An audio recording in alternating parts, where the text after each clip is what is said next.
sapını da kırar. Sapından bakma. Direkt kırılır.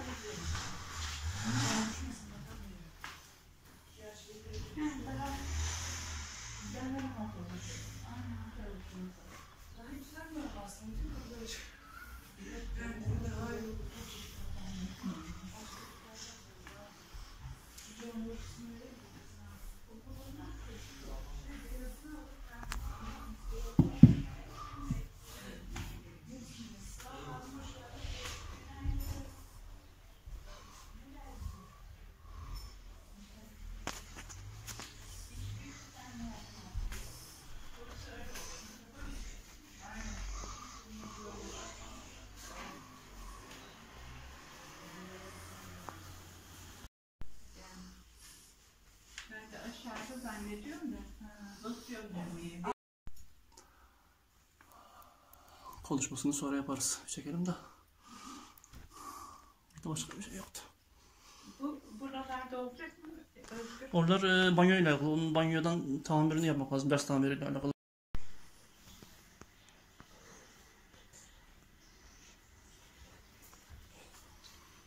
Sen ufaklık. Çekelim.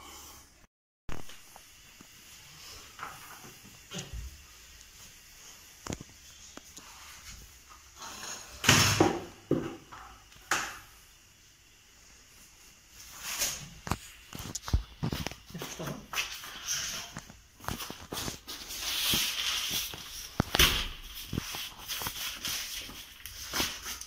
Buraya çek. Buraya çek.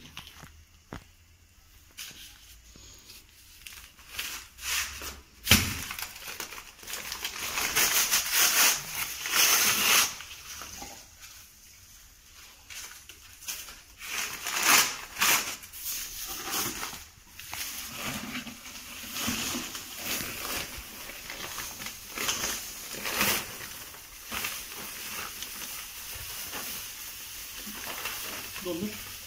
Yardım yapmaz. Şekilde yapmaz. Ne? Konuş bakayım.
Arkadaşlar gördüğünüz gibi bir ısı yalıtım uygulamasına başladık. Malzememiz 4 santimlik karbonlu EPS strafor. Tavanlarda yoğuşmadan mütevellit kararma problemi vardı. Nem boyasıyla çözülebilirdi. İsonem nem boyası veya da Dryfix'in nem boyasıyla çözülebilirdi. Ama sadece kararmayı önlerdi bu boyalar. Bunu her zaman diyorum videolarda, kökünü kazımak için aradaki ısı geçişini engellemek lazım. Bu da ancak mantolamayla, iç ısı yalıtımıyla olur. Bu şekilde karbonlu EPS strafor kullanabilirsiniz. Veyahut da XPS dediğimiz renkli mavi, pembesi, yeşili olan XPS straforları kullanabilirsiniz. Duvardaki ısı geçişini engellediğimizde kararma ortadan kalkacaktır, terleme ortadan kalkacaktır. Bu arada nem boyaları sadece kararmayı engeller. Duvarlarınızda terleme varsa bunu engellemez. Terlemeyi engellemek için mantolama yapmak şart arkadaşlar. Bunu unutmayalım. Arkadaşlar bu tür mantolamalarda mantolama içten veya dıştan yapılabilir arkadaşlar. Bu kullandığım malzeme 4 santimlik karbonlu XPS strafor. Bunlara karbonlu strafor deniyor, bu gri arkadaşlar straforlara. Beyaz EPS straforlar var. Bu şekilde gri olanlar karbonlu XPS strafor. Renkli olanları da XPS strafor deniyor. Bunlara EPS deniyor arkadaşlar. Bu elim alayım. Bunlar arkadaşlar. Bunların nereden anlayabilirsiniz? Şu yüzeydeki boncuk boncuk görünürlükten bunların EPS strafor olduğunu anlayabilirsiniz. XPS straforlarsa eritme straforlardır. Onlarda bu şekilde boncuk tarzı bir doku yoktur. Onlar eritme strafordur. Hangisini kullanalım derseniz arkadaşlar, ikisinin de yaklaşık ısı yalıtım oranı %55 civarındadır. Binanıza, yapınıza %55 civarında bir ısı yalıtım sağlar. Fabrika verileri bu şekilde, benim okuduğum, gördüğüm. 3 santimlik XPS olabilir, 4'lük 5'lik karbonlu strafor olabilir. Bu karbonlu straforlarda 4'lükten aşağı düşmeyin derim. 3 santimliği azı kullanmamaya çalışın. 4'lük ve 5'lik tercih edebilirsiniz. Yapınızın dokusuna uygun. Arkadaşlar ben burada tavan kaplaması yapıyorum bu straforla. Son kat burası, bulunduğum daire. 5. kat.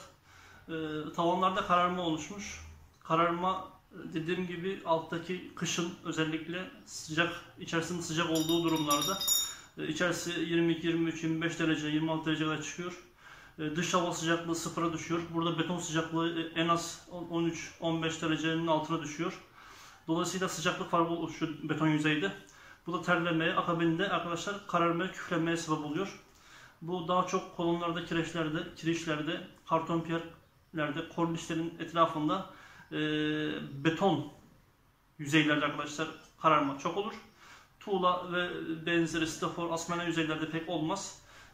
Çünkü beton yüzeyi soğuğu çok iletir. O yüzden sıcak ve soğuk çarpışması çok olur.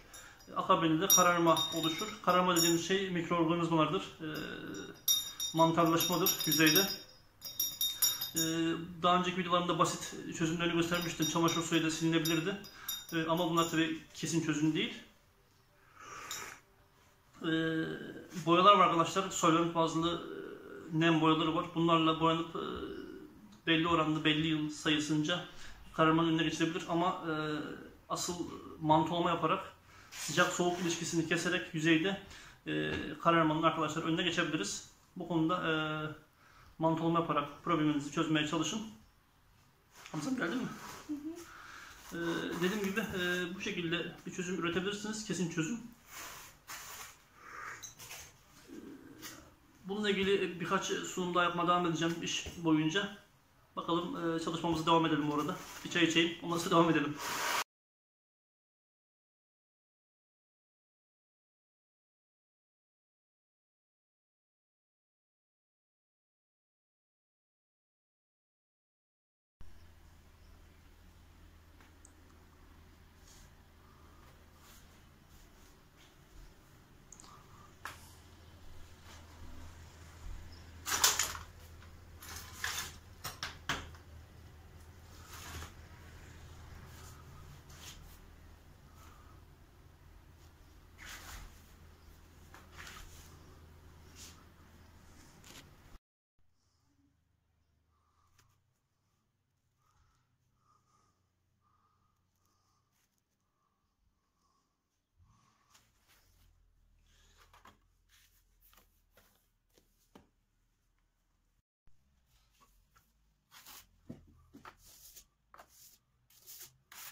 Arkadaşlar sıvamız kurudu. Şimdi son kat sıva uygulamasına geçiyoruz. Arkasından süngerleyip işimizi bitireceğiz.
Arkadaşlar sıvamız süngere geldi. Şimdi sıva süngeriyle süngerimize başlayacağız.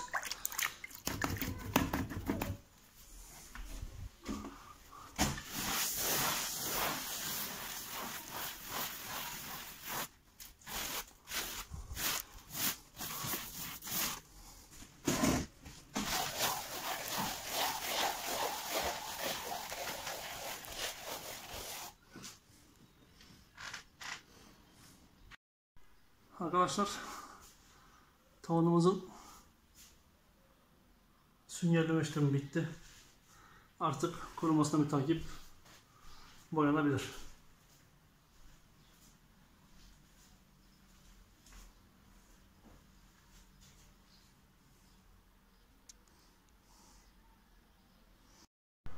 Arkadaşlar bir kat boyamızı attık. Şimdi ikinci kat tavan boyamızı geçiyorum. Tavanımız çiçek gibi oldu. Ev sahibine hayırlı olsun. İç cephe rulosu ile arkadaşlar kıllı rulo ile boya yapıyorum. Bu tür mantolonun yüzeylerde saten rulo pek iş yapmaz. Şöyle plastik badana rulosu iplikli. Ben Dekor'un rulosunu kullanıyorum. Güzel bir malzeme. Size de tavsiye ederim. Rolunuz kaliteli olsun, işinizi kolaylaştırır. Şöyle uzatmalı sap arkadaşlar edinirseniz fazla sırtınız belinizi almadan boyanızı, badanınızı yaparsınız.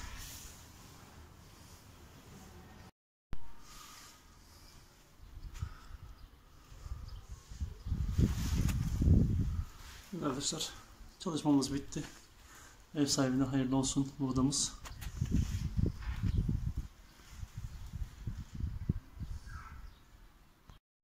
Arkadaşlar ev sahibimizin isteğiyle böyle bir duvar vardı. Buraya da mantolama yapıştırma harcıyla bir dekorasyon yaptım kağıt bantla. Evimizin tavanı bitti. Bu da bitmiş hali, son boyanmış hali. Arkadaşlar bu odayla beraber birkaç oda daha vardı. Problem burası da banyoydu. Problemliydi. Burayı da tavan kaplamasıyla çözdük. Burası çocuk odası. Çocuk odasında